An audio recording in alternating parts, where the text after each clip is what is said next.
This is a production of Gordon College's Scot Radio. Scot Radio. Hey there, everyone, and welcome to Season 3 of the Photo Finish, Scot Radio's home for motorsports. I'm your host, Ben Schneider, and we've got a great guest for you today. He's a New England native and a huge fan of junior motorsports, Justin Allgaier. Ryan Locke. Ryan, welcome to the show. Thank you for having me. It's great to be here. Yeah, so just to start off, we did pretty much the exact same thing on our first show with Matt last year. He was a big Hailie Deegan fan, so I had him kind of explain how he became a fan of her and Brian before her. Do the same thing with Justin Allgaier family. Yeah, so I was a really big Ryan Newman fan back in the day, so I was going to go up to New Hampshire Motor Speedway and see him there. So we were looking for places to stay, to go up there, and we saw that there was this NASCAR driver doing a meet and greet at a Verizon store. And I'm like, oh, that's really cool to meet and greet any NASCAR driver. I feel like was really cool. So we went up there, and it was Justin Allgaier, and I was the only person there for the first hour. So I really got to talk to him. He was super nice, super outgoing, and we just stayed in touch after that. And he was just a really nice guy. Yeah, so you were at a Verizon store, you said? Yeah. So this is like back in the days when he was like a Penske development driver. So Yeah. You've been a fan for a long time. Yeah, it was way back. Yeah, so I saw a Facebook comment that your mom made. Your mom posted on Facebook that you were going to be on the show, and she tagged Justin's wife, Ashley, and Ashley responded within minutes. So are you like family friends with the Allgaier family now? Yeah, I feel like it's kind of evolved into that. At first, it was just like you're a cool fan. Let's keep in touch. You race cars too, so maybe I could give you pointers. And it's kind of over the years evolved into, I say, a good family friend that we still talk to each other sometimes, and just keeping up with each other's lives, see how everyone's doing, stuff. So it's really nice to have that relationship.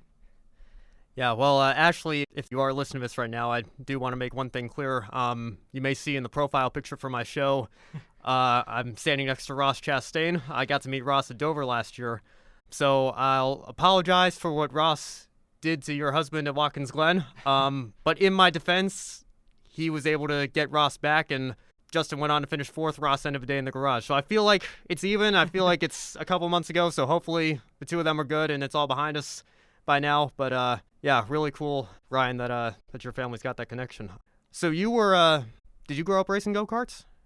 Yeah, so back when I was like 8 or 9, my friend went to a go-kart camp, and he came back and he's like, dude, this is really cool. You should check it out.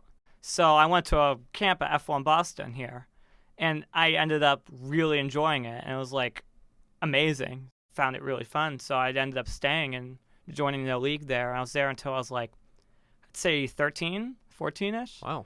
So yeah, it was really good. Is that how you became a fan of a sport? Yeah, that helped too. That was your introduction? Yeah. Yeah. What actually got me more into the sport was when Ryan Newman won the Daytona 500 way back in the day. Okay. Yeah, 2008. Right? Yeah. So my grandfather called up. What is it with you and Penske drivers? That's I have no idea. I guess it just calls to me or something. I don't know. But yeah, I just saw some guy named Ryan won a NASCAR race, and this is after I started racing. I was like, oh, wow, that's really cool. Maybe I should follow him, see what this sport's all about. So, yeah, that's mostly how I got into NASCAR. You still rooting for him today? A little bit, yeah. Yeah. Yeah, I know Childress and Roush have kind of both, I think, taken a step back in recent years. So, yeah. I guess he got that win at Phoenix in 2017, yeah. I think. But that's his only win that he's had in a while. But, hey, I mean, the 16 for Roush has not been very good in recent years. Roush as a whole have not been very good. But I feel like, they brought Matt Kenseth in to kind of look at where the team was at, analyze their performance. And I think it was actually kind of vindication for Trevor Bayne when, Matt got into the car. Matt's a champion. Matt won his second to last race with Gibbs. So clearly he still had what it takes to drive a Cup Series car. And so when he got in there and really was performing about the same, if not maybe just a little bit better than Trevor Bayne was, I feel like that had to make Trevor feel pretty good about himself and like, okay, it's the team, it's not all me. And Brian's kind of done the same thing in here in 2019. He's stepped in and got the team in the playoffs, which is a big accomplishment for Roush. And he's a really hard racer. Everybody always talks about Ryan Newman as being, the toughest guy to pass on the racetrack, whether he's a lap down or fighting for the leader or whatever position he's in. Yeah. Yeah, so that's a little bit about Ryan's story. So obviously it's been a long time since we've been on the air, and we'd be here all night if we were trying to recap everything that's happened this summer. So I'm just going to go through some big things that have broken recently, and also I want to mention the IndyCar Championship very briefly as well. So Josef Newgarden, congratulations to him and Team Penske, his second championship in 3 years. And really, really good fight with Alexander Rossi and Simon Pagenaud. Will Power, Scott Dixon, all guys that were in the mix in just the final closing races. And I have to say, I like the position that Newgarden and Rossi are both in right now. We have two really young American superstars in the making, I think. I think it's only a matter of time before Rossi gets a championship of his own. So I think the IndyCar Series is in really good shape and continuing to grow. And also, another driver who's in really good shape now is Marcus Ericsson. It was announced today that he's signed a deal with Chip Ganassi's team, and it's not to replace either Scott Dixon or Felix Rosenqvist, which means Ganassi is going back to at least 3 cars. So we'll have to see. It'll be interesting if they go all the way back to 4, but they downsized a couple of years ago to focus on their main 2 programs that they've always had, and I feel like it helps. Scott Dixon ended up winning the championship, was right in the mix again this year. Kind of a long shot when they got to the final race, but still had a very good year by all accounts. But it's always great, no matter what the team is, to see an extra car, an extra driver get an opportunity in the series. So I wish him and his team the best of luck next year.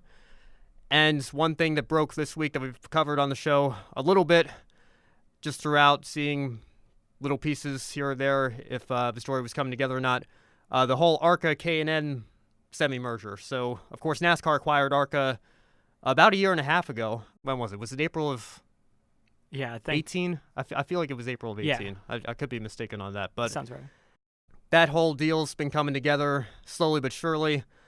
So NASCAR, having acquired ARCA, the name is kind of going to take over the K&N brand next year. So the East and West Series is going to be branded under the ARCA Menards banner. So it's going to be the ARCA Menards Series East and ARCA Menards Series West.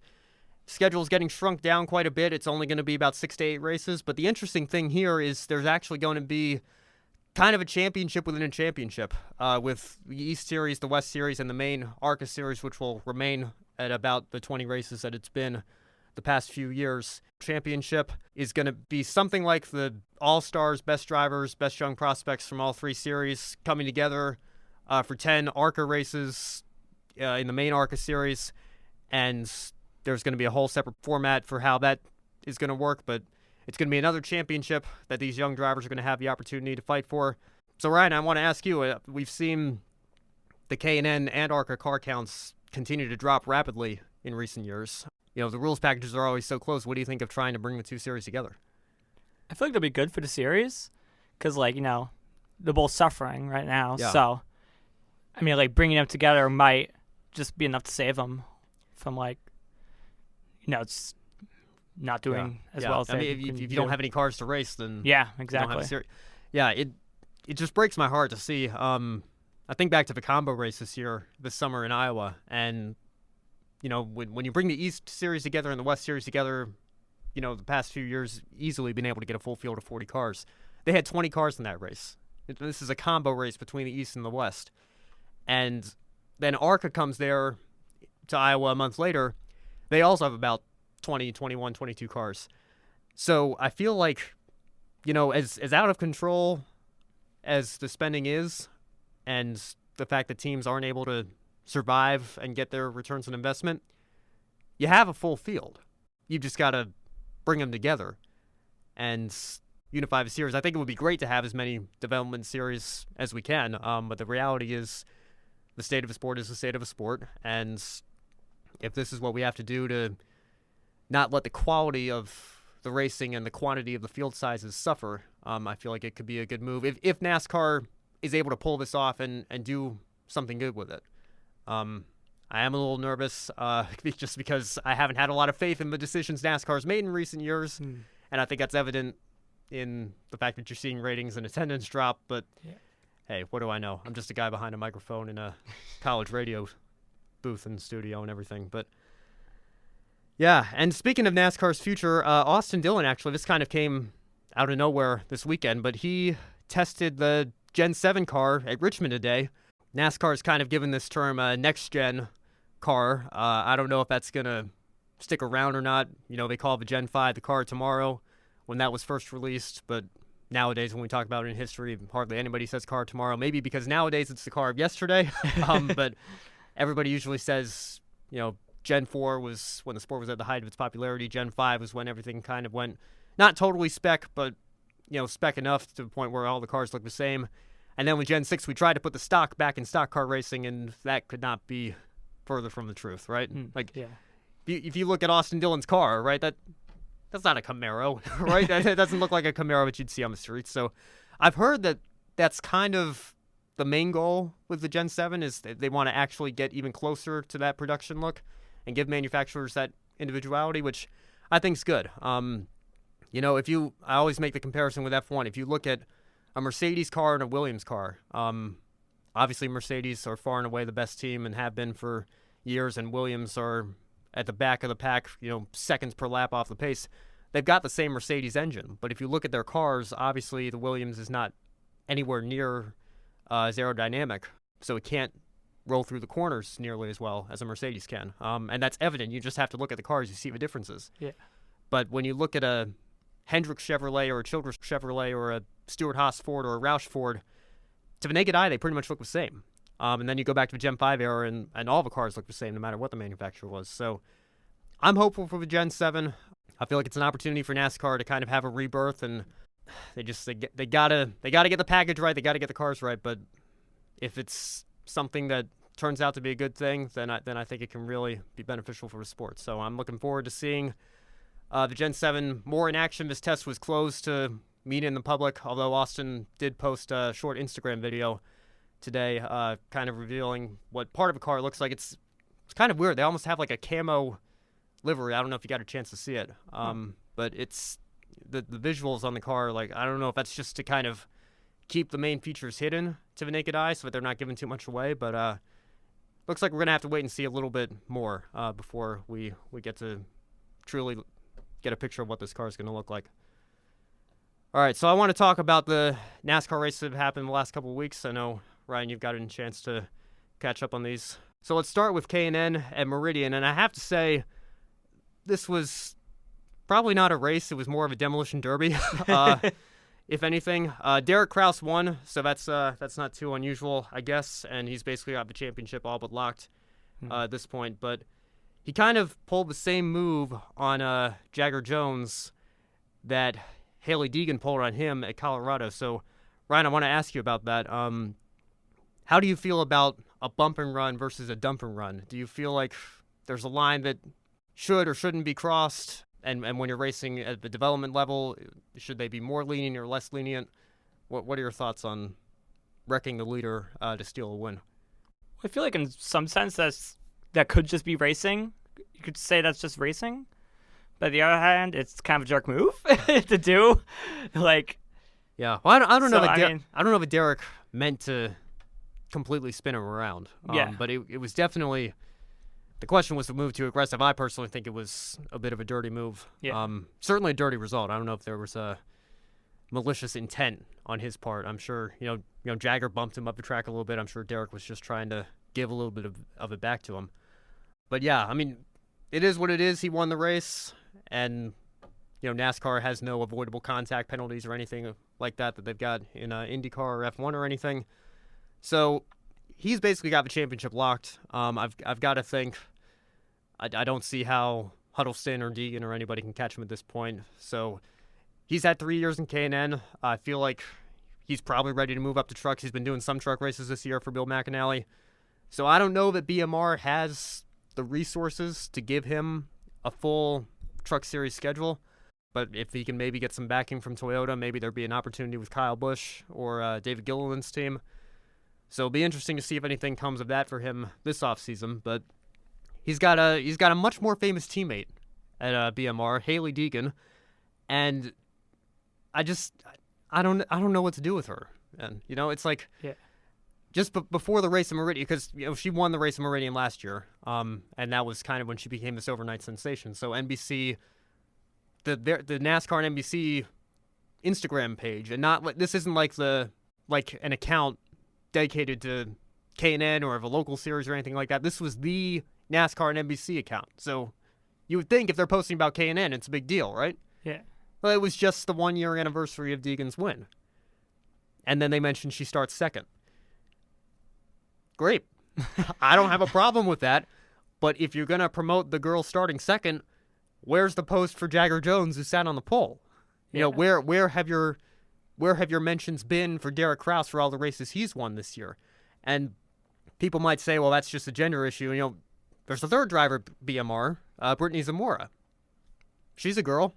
She's won 2 poles this year. We've hardly seen. I mean, I think they posted something about her when her deal was announced, but I've hardly seen anything about her on the socials. I'm sure when she wins a race, if she wins a race later this year or next year or whatever, I'm sure they'll say something then, because that'll be a big deal too. But you would think a pole is a pretty big deal as well, right? I mean, if you cover these races, you cover this series, I feel like it's in your best interest to promote more than just one driver. And, you know, I think back to last year, I think Derek Thorne's not really a development driver. He's more of a super late model guy.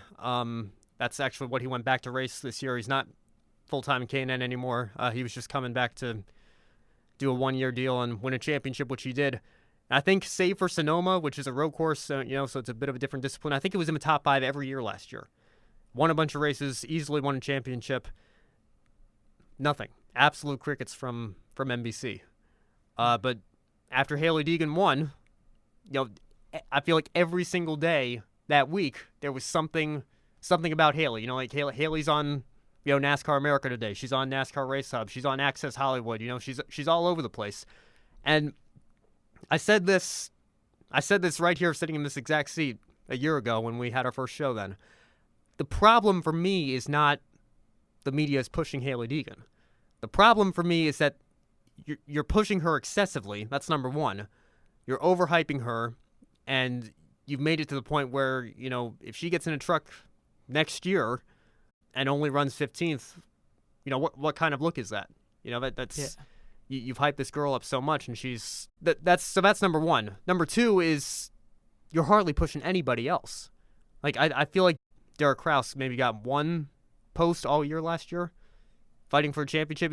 He started the season going for both the East and the West titles, and it wasn't until he fell further back in the West where BMR said, well, maybe we should just focus on the West. That's a big story, isn't it? Yeah. Nobody's ever won. Todd Gilliland came so close. If he hadn't hit the wall at Dover in 2017, he would have done it. Nobody's ever won the East and West championships in the same year. And Derek had an opportunity to do that, and he was looking strong, looked like he had a real shot at doing it for a while this year. That story was basically not there. To NBC's credit, I will give them credit for, I remember one story they did. They did a joint story on Hailie and Derek, and talking about how, Derek's kind of living in Hailie's shadow right now. It's just, I wonder what it's got to feel like, because you look at these races, at these local tracks, and, Hailie's autograph line is practically out of the facility. Yeah. And, Derek, I mean, not that Derek doesn't have any fans, but it's not nearly the following that Hailie's got. And just, you look at the Instagram numbers, like something as simple as that. Hailie has more Instagram followers than Jimmie Johnson. Oh my goodness. Like, what is that? Like, this is an 18-year-old girl, and granted, she's from a racing family. Brian's a motocross legend and everything. This is an 18-year-old girl that's won 3 K&N races. She hasn't even tested a truck yet. It's like, how does she have more Instagram followers than a 7-time champion of the sport? Yeah. And it's not like, I mean, that's a rhetorical question. The answer is because she's been pushed so much, people know her name. But, I was talking to one of my friends a few weeks ago, and I said, I just feel like if Hailie Deegan doesn't become a superstar, I feel like this is going to be unequivocally the biggest bust in NASCAR history. And I don't wish that on her at all. I'm just looking at this objectively, just because of how hyped up she's been. And my friend responded, well, I don't know, maybe Casey Atwood would give her a run for her money. And I said back, was Casey Atwood the 3rd most famous driver in the sport, looking at social media. I mean, obviously social media wasn't a thing back then, but was he the third most well-known name in the sport before he'd even tested a truck? Like, that's what we have here with Hailie Deegan. So, I don't know. Just looking at what she's done in K&N this year, I feel like she might be able to win a truck race. But, again, I'd look at somebody like a Dillon Kwasniewski, you know. Kwasniewski went out, won a K&N West championship, K&N East championship. People were calling him the next Jeff Gordon, got to Xfinity and just totally stalled out. And if you look at Brandon Jones right now, I feel like he's the same way. You know, Brandon Jones won each of his first 2 ARCA races. And he's driven for RCR and Gibbs in Xfinity now for years, you know, cars that should be capable of winning races. And he had 1 race at Bristol where he led the most laps and came kind of close, but that's it. You know, you look at what Christopher Bell's doing, it looks like he's going to be a superstar in the making. So you look at what those guys did in the lower series and what they've done or what they haven't done in Xfinity at the national level. I don't know if Deegan can't even go out and she's made 5 ARCA starts this year. She just got her first top 5 at IRP this weekend. You know, if you can't even get a top 5 in a Venturini car in ARCA, I'm not saying you can't go out and win a truck race, but there are people that have dominated ARCA races in Venturini cars that still haven't won truck races yet. So that jump is a lot bigger than people realize, I think. Yeah, I mean, there's a difference between promoting someone and like forcing someone to be promoted. Exactly. So yeah. When you force someone like that to be just promoted everywhere, and again, like you said, I don't wish this on her, and if she does fail, that just reflects on the entire sport. That you push this one person to the spotlight so much, and then they just don't perform the way you want them to, then people are going to lose interest because that's the only person they've been looking at this entire time. Yeah, well, I think, you know, some people have called her next Danica Patrick. Oh. And that's not necessarily a compliment. Yeah. Because, I mean, credit where it's due to Danica. You know, she broke a lot of barriers. She led the Indy 500. She won an IndyCar race.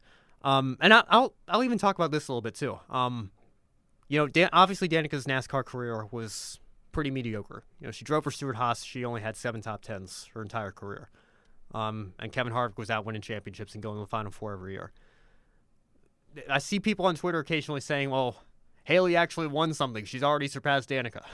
And I was like, okay, you know, come to me when Hailie Deegan wins an IndyCar race, when she leads laps at the Daytona 500, when she finishes 6th in a Cup race, when she finishes 4th in Xfinity. Like, as mediocre as Danica was, don't tell me that a girl that's won 3 K&N races. So I guess Derek Kraus has already way surpassed Danica too, even though he's only made 4 truck starts. Yeah. Like, I just don't understand how people, I guess people got so disillusioned with Danica that they think they're only looking at numbers, they're not looking at what series and what competition she had. Like, you know, and she won 3 K&N races with 20 car fields. You know, that's great. That's more than a lot of people can say. But don't tell me that puts her above Danica already. You know, she's got a long way to go before she catches Danica. I feel like at least 5, 6, 7 years down the road, we'll have to reevaluate then. But let's get into the Roval a little bit. The Roval was, of course, 2 weeks ago. I'll mainly want to talk about the Cup race because I do want to get into Dover since that was more recent. But I have to comment on race control. Just a total, absolute disaster. I feel like they had I don't even know, clowns working in the control room. I mean, yeah. I miss David Hoots. Do you miss David Hoots? Yeah. I feel like everybody's missing him, especially after the other week. Yeah. So the first lap, I think it was Alex Bowman, got spun around. Because he had to start in the back of the pack. Was working his way up in slower traffic. He got spun in the chicane. Track was blocked for a few seconds. But everybody got righted, kept going. No caution. Great. We're on it's a road course oval, but you know, it's a large track. It's a road course. You know, I feel like a local yellow should be a thing. That's fine. And then Ryan Preece does a little half spin in the chicane, loops it around, keeps going, doesn't even stop. They throw the caution flag. And I don't know if it's just because they were like, ooh, okay, we're at the end of a stage, or we're approaching the end of a stage. Let's let's try to have a restart before. Let's have an excuse to throw a restart up before the stage ends. See if we can get some excitement going or something. I don't know. Maybe that was their mindset, but I just local yellows should be a thing, right? Wouldn't you agree? Yeah, definitely. Yeah, especially like, yeah. I don't even know what to say. Like it was. I posted a picture of a clown on my Instagram story saying live look at NASCAR race control because it was just, it was driving me so crazy. And then on the final lap, Daniel Suarez, like the whole front end of his car is shoved in. You would think there has to be debris somewhere on the front stretch. And Chase Elliott's even leading. So if you throw a caution, the race is over. The most popular driver wins. Why would you not want the most popular driver to win? They didn't throw a yellow. It was just like yeah, I mean, just the inconsistency, and I don't even know if the people up in the booth know how to run a race. Clearly they don't. But yeah, I have to say, it's a total opposite feeling that I've got from last year. Because last year I feel like was a perfect mix of quality racing and entertainment. Because I feel like we didn't see a whole lot of stupid mistakes from drivers. They were pretty well behaved until it was crunch time. We got a late race caution, as we usually do. And, of course, Brad Keselowski kind of let everybody off a cliff going into Turn 1. And Kyle Larson got a lot of damage in that wreck. And then, obviously, we have the instant classic finish with Jimmie Johnson, who hasn't won a race in over a year, going for a pass on Truex, and that obviously doesn't work out. And Ryan Blaney comes out of nowhere to sneak through and win the race, and the action's not over because it's a playoff cutoff race, and Jeffrey Earnhardt gets spun in the quad oval, and Larson's limping around, not even close to minimum speed, but he makes that one pass because Earnhardt stalls his car, and that's what gets him into the next round of the playoffs and knocks Jimmie Johnson out. I mean, there was just so much coming out of that race. I feel like it was one of the best races of the year. And this, I feel like, was one of the worst races of the year because race control didn't have their act together, and the quality of the racing just was not nearly as good. I have to say, though, I got to give major props to Chase Elliott because Elliott pulled a Keselowski, did the exact same thing going into one much earlier in the race, and I thought that was going to be the end of his race, but they repaired the car, and I mean, clearly he had a rocket ship because he drove right back up through the field and ended up passing literally everybody to win. So I want to ask you, Ryan, NASCAR fans, of course, have been screaming for more road courses for a while now. You think back to a lot of the races at Watkins Glen have produced memorable finishes. So the Roval is kind of this compromise that we have because, you know, we look at these contracts that NASCAR has with the tracks, and there's really not a whole lot they can do in the immediate future to add tracks to the schedule until 2021.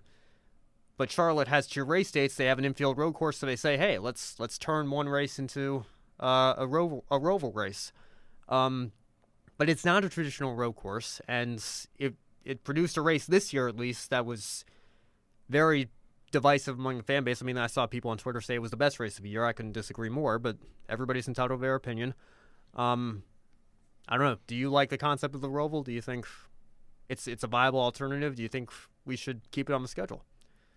I feel like it could be a viable alternative, but if it's just used the right way, like not overused a lot, like well, that's you gotta have like there's always a balance still. After, but I feel like it's still it could be a good idea. Yeah, well, everybody said with this package mile-and-a-half racing has been terrible, so there were people after last year saying, okay, every single infield road course in the country, we should take every track that has 2 races, turn them into Roval races, and I'm just like, no, no, that's not the answer. You have to keep it in moderation and keep the Roval race special. People love the trucks at Eldora. That doesn't mean we need to go add 5 dirt tracks to the Truck Series schedule, because that takes away from the special aspects of the Eldora race. Yeah. So I personally would give the Roval at least a couple more years. I know Kamikaze Games YouTuber went out and said the Roval experiment has failed in one of his videos, and the like and dislike bar is practically even, which again shows you how divisive the fan base is. I wouldn't go that far quite yet. I feel like we have to give it at least a few more chances because the sample size is so small at this point, right? We've only had 2 races there, so let's give it a few more years. Let's give it in 2021, we've got the new car. Let's see if that changes anything. And let's see if we can't get maybe Road Atlanta or Road America, Mid-Ohio, maybe even a Sebring on the schedule or something so that we can give the fans, more actual road courses. And if we have enough of those, maybe there's no need for the Roval anymore, but we'll see. So the ARCA Racing Series was at Indianapolis Raceway Park this weekend, a track that the Xfinity and Truck Series should still be going to this day. It is absolutely blasphemous that the Xfinity Series is racing at Indianapolis Motor Speedway and not IRP, but that's a whole debate and topic for another day. Chandler Smith, brilliant young prospect for Toyota, I think, won his 5th race this year in only 11 starts. He's not old enough to run the bigger tracks yet, so he's running a limited schedule for Venturini. So anybody at NBC, if you're listening to this, this is the top Toyota prospect that I think you should be pushing here, because it's crazy to me. Chandler Smith was born in 2002.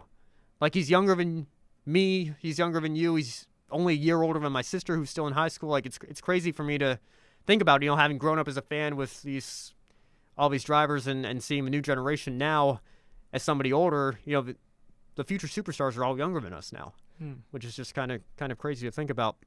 So obviously Chandler Smith's running a part-time schedule. He's not involved in a championship fight, but his teammates, Christian Eckes and Michael Self, are. And Eckes took the points lead from Michael Self heading into the final race at Kansas in 2 weeks' time. And the thing about Eckes is he actually got ill earlier in the season and had to sit out a race. He qualified and then wasn't feeling great, so he took that race off. But I kind of feel for the guy because I feel like if he hadn't had to sit out that race, he'd practically have a championship wrapped up at this point. But it's going to make for an interesting battle between the two of them for sure. So we'll keep our eye on that down the road and see how that turns out. All right, so this weekend all the action was at Dover. I have to say I missed being there. Matt and I had the privilege of going down there last year, but we had a cross-country meet that weekend, so logistically it wasn't possible this year. But we'll start with the K&N race, and I really don't have that much to say. I mean, like we were talking about earlier in the race with the car counts and everything, only 14 cars showed up, which just absolutely breaks my heart. Just 4 years ago, they were pulling 30 cars into that race, and now it's down to less than half of that. So, again, I'm hopeful that this merger can maybe fix some of those problems, cut costs a little bit, get the car counts back up. But Sam Mayer pretty much dominated, clinched the championship for GMS Racing and his team. So, congratulations to him, and we'll see if anything materializes for him next year. I'm sure he's going to have something. He had a really good year. And I just want to mention briefly, I saw on Jagger Jones' Facebook page today, because he's from Arizona, he's advertising the Phoenix race, K&N West racing in Phoenix this year. That's his home race. They're letting fans into the K&N race for free. It's kind of a deal that they have because it's a companion race. They're letting fans into that race for free. If you go to Dover and you try to get into the K&N East race, that's going to cost you $30. So I saw somebody on Twitter say, there are 14 cars in this race. I can't fathom why anybody would go pay $30 to watch 14 cars around a mile track. And, I sympathize with that. I know people get upset when local dirt track races can't even pull in that many cars, let alone what's supposed to be the highest level of regional racing in the sport. So, yeah, it's just it's a real shame to see how low the car count is, but we'll hope for bigger and better things with this merger coming up. But let's get into the Xfinity race a little bit. So Cole Custer won the race. Your driver, Justin Allgaier, finished second, so he's still looking for that win. I'm kind of surprised. If you had told me in February that by October, Michael Annett would be the only junior motorsports driver with a win, I don't know. What would you have said to that? I'd be shocked. Yeah. Personally. Yeah. You think of the year Michael Annett, the past 2 years Michael Annett's had. Michael Annett's basically the quintessential version of a pay driver. He's got backing from Pilot Flying J, so that means he basically has a ride as long as his sponsors are willing to fund the bill because of how expensive racing is these days. But he's obviously been a step behind all of his teammates the last couple of years. But it was great to see him get the win at Daytona. That was a real feel-good story for him. And to his credit, he is having a much better season this year. He made it into a round of 8, So I don't know, but he's really a true championship contender. We'll have to see if anything comes of the last 4 races this year. But he's having a decent year, and got to give credit where it's due. But yeah, Noah Gragson hasn't won a race yet this season, which is kind of disappointing because, you think he had a little bit of success in trucks. He didn't exactly set the world on fire, but Junior gave him an opportunity with his Xfinity program this year, and I would have liked to have seen him win at least 1 or 2 races by now, but it just hasn't happened. And the 8 car that's been split with, I think it's up to 9 total drivers now. Junior's really using it more as an R&D car, letting young guys get experience and older veterans as well. Like he's had Jeb Burton in the car, Regan Smith, and of course he even got in the car for 1 race at Darlington. That car hasn't won this year, and Justin hasn't won this year. So that's kind of surprising to me. Yeah, do you have any thoughts on how the season's gone for him so far? It could have gone better so far, I think. Looking for a win, but... Yeah, I think, he has had a decent year. He's up to, 5 second-place finishes this season, so a lot of top 5s, a lot of top 10s, but it's been that win that's kind of eluded him. Yeah. So everybody's talking about the big 3 this year. It's Cole Custer, Christopher Bell, and Tyler Reddick. There are 4 spots at Homestead, so I feel like if you look at the rest of the playoff field right now, I feel like Allgaier kind of has to be considered the favorite to be that 4th guy. And as we saw last year, Tyler Reddick, I don't think anybody expected him to win the championship after the year that he had with Junior Motorsports, which, it wasn't terrible, but it wasn't great either. Nobody was looking at him as a potential champion, and he made it to the championship round, and that's all it takes. You just have to go out there and beat everybody with this. Say what you will about the system. You know how I feel about it. I'm not a big fan, but it is what it is. So you have to give credit to, Tyler Reddick doesn't make the rules. He just went out and with the format he was given, ended up winning the championship. So maybe Allgaier can do the same thing this year. Yeah. So we have to say goodbye in the playoffs to John Hunter Nemechek, Justin Hailie, Ryan Sieg, and Brandon Jones. But there's still 8 drivers fighting for a championship. Of course, I mentioned the big 3 in Allgaier. The other 4, Austin Cindric for Penske, Chase Briscoe for Stewart Haas, Michael Annett for Junior Motorsports, and Noah Gragson for Junior Motorsports. And moving into the Cup Series, Kyle Larson, speaking of winless streaks, I know we were talking about Allgaier having not won in a while. Larson was on an even longer winless streak. It had been 75 races going back to Richmond in 2017 since he had won a race. But he finally broke through, was able to get the win at Dover this weekend. Martin Truex Jr. finished 2nd. So Larson has put Chip Ganassi Racing into the round of 8, and it's the farthest that they've ever made it in the playoffs already.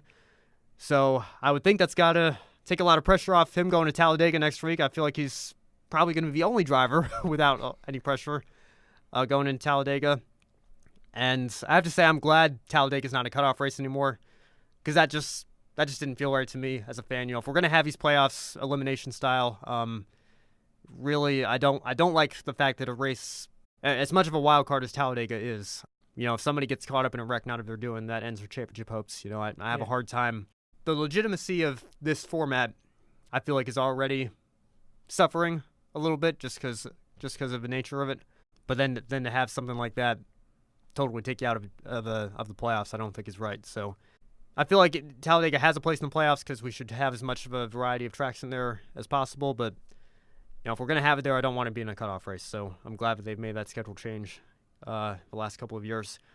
But I want to talk about the racing a little bit because, Jeff Gluck has his Twitter poll that he puts out every week. And the question is very simple, was it a good race? And pretty much 2/3 of the fan base said no, which was kind of surprising to me. I thought it would actually be even more of a landslide than that. But, I tend to be hard on Dover just because I feel like it's my home track. I don't want to be biased. I want to judge it as I would any other track, see how the racing is. But looking at it objectively, I feel like the racing there has not been good in recent years anyway. And then you take this package that we have now, it just makes it even worse because the speeds are up at Dover tremendously over what they've been ever. And clean air is so crucial that you're not able to pass. So, Ryan, I guess if I could just get your thoughts on the package as a whole. Have you gotten a chance to watch a lot of the action this year, and what have you seen from the current aero package and course drivers complaining about not being able to pass? I've seen a few keeping up a little bit with it, and I saw show me like Jimmie Johnson stuff talking about it. Yeah, well, you mentioned Jimmie's tweet. Jimmie Johnson actually came out on Twitter after the race and said, "I remember a day when you could pass with a faster car. That was not today." All in all, a strong weekend with a few areas to dial in. But, yeah, you can't pass. Which I feel like, it's a racing series. The sport is motor racing. I feel like passing should be kind of a priority. Yeah, if you have a faster car, shouldn't you be able to pass the slower car with said faster car? Yeah.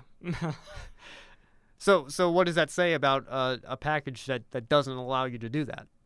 I feel like it hinders the sport. Yeah. Like, yeah. Well, yeah. You're absolutely most right. basic function. Yeah. And people who defend this package will say, well, you're just the leader had the fastest car. You need to look throughout the field. There's plenty of passing through the field, and when you're in a pack, cars are following each other. Everybody's got dirty air, so it cancels out. So if you're looking at the battle for ninth, where the guy in 10th passes the guy for ninth, the guy in ninth had the dirty air from the guy in 8th. So the guy in 10th, it's all dirty air. It all cancels out at that point. Well, you look at the leader. The leader's got clean air. So his car is perfectly happy, not affected by that at all. So it's really difficult. I mean, I think when it got really apparent was Watkins Glen, when Truex was trying to pass Chase Elliott, and you could just tell with the amount of pressure that Elliott was facing from Truex. It was clear Martin had the faster car. And we're on a road course, for crying out loud, and Martin Truex Jr. still could not get past Chase Elliott for the win there. So, again, this Gen 7 car's had its first test on the racetrack today. I'm really, really hopeful. I feel like this is kind of a make-or-break decision that NASCAR has to make here. Do we listen to the drivers? And this is actually one of the top-liked replies to Jimmie's tweet here. Somebody tagged Steve O'Donnell, asked how many elite drivers have to say this before you get rid of this abomination of a package. And we've talked about on this show, Kyle Busch talking about, you can't pass. Anybody could go out there with this package and run wide open around a racetrack. But yeah, I really, really hope NASCAR can get their act together, because if we're the top echelon of motorsports, or at least stock car racing in America, and we have a problem like this, it doesn't reflect well, and I feel like that's not real racing. Yeah, I mostly agree with you there, definitely. It does hinder, especially, people who have the faster car, and that's the advantage that they've been given. So I feel like NASCAR hindering that with this package isn't really the best move for them, especially, like you said, where a prominent amount of elite drivers are even coming out and saying, this is wrong. Why is this in place? So yeah, I feel like, if Aaron Rodgers and Tom Brady were playing a preseason game or something, and something wasn't right with the turf, and they said something about that, people would take notice, right? Yeah. Like, they're out there playing on the field. They have to deal with the situations. Like, if they saw something that was not right or even unsafe, I feel like the NFL would step in and say, well, okay, we have to look at that and take action there. Here in NASCAR, we have so many drivers talking about the package and how terrible it is for the quality of racing and how impossible it is to pass, and we still have this package. There's no indication that the package will change for next year. I mean, does silence represent consent after a while? I guess that's the question that we need to be asking. So, and Steve O'Donnell reads tweets. I know he's seen this. I know he's heard it in the past. I'm not expecting anything to change next year, but I feel like I said, 2021's really the year we have to look at, a make-or-break year, and something's got to change, because the business model that we've got right now is just unsustainable. So, yeah, that's going to wrap it up, I think, for this week's edition of the Photo Finish. Next week, we'll discuss Talladega. Of course, the trucks and Cup Series are both there this weekend. Xfinity has off. K&N West is at All-American Speedway in Roseville, California. And we might get caught up on some F1 stuff as well. I'm still trying to figure out if I'm going to have a guest in the studio or not with me. But Ryan, thanks again for coming on. Of course, you've got an open offer anytime you want to come talk about racing stuff. So hope you enjoyed the experience. yeah, it was awesome. Thanks for having me. Yeah, absolutely. All right. So, yeah, I'm Ben Schneider. We'll see you guys next week. Have a good night, everybody.